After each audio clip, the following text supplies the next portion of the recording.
Hello everyone! Our presentation, A Far Out Subculture, a look at the hippie subculture, will show the hippie subculture and how it applies to Dick Hebedit's subculture theory. Hebedich deployed semiotics to analyze how texts and products are used in subversive ways by youth subcultures in order to articulate their resistance to dominant ideologies in society. So what is a subculture? A subculture is an underground set of practices, usually working class in character, that try to resist surveillance by the dominant subculture, or mainstream society. Hebditch believes that through signs and symbols you can recognize different subcultures. So what subculture do you think this is?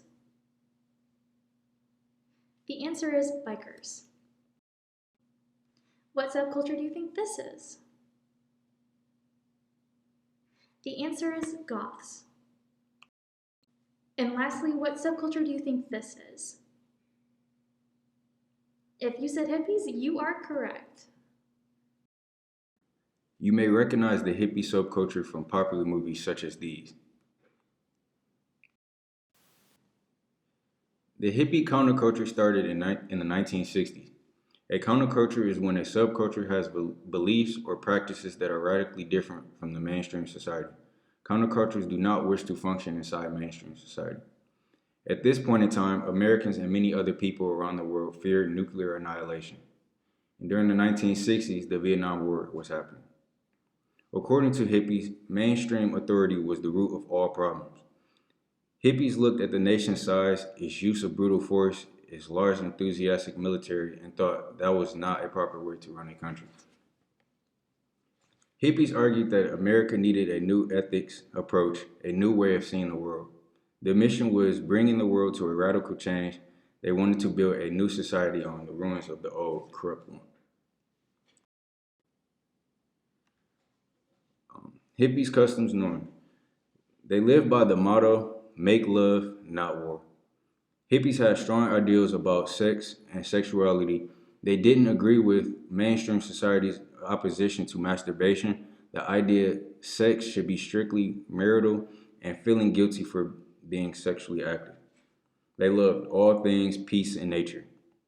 Were known for their peaceful protests, and hippies were big into drugs like LSD and marijuana. They took drugs to expand their minds and live a stress-free life.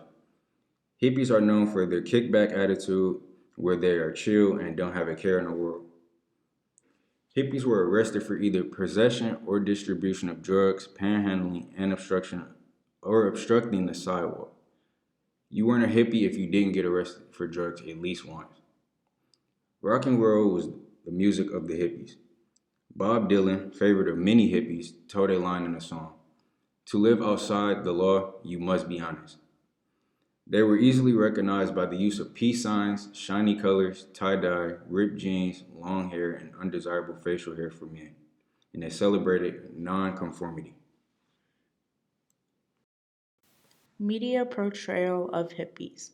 Media coverage of hippies was generally really negative. The media had a tendency to focus on the drug use, which backfired. The older generation who read the articles about hippies saw the drug use as really bad, which the media intended, but the younger generation read this and saw these drugs as something cool and exciting, leading them to start using them. Time was not a fan of hippies and even called them a cult in one of their many articles on hippies.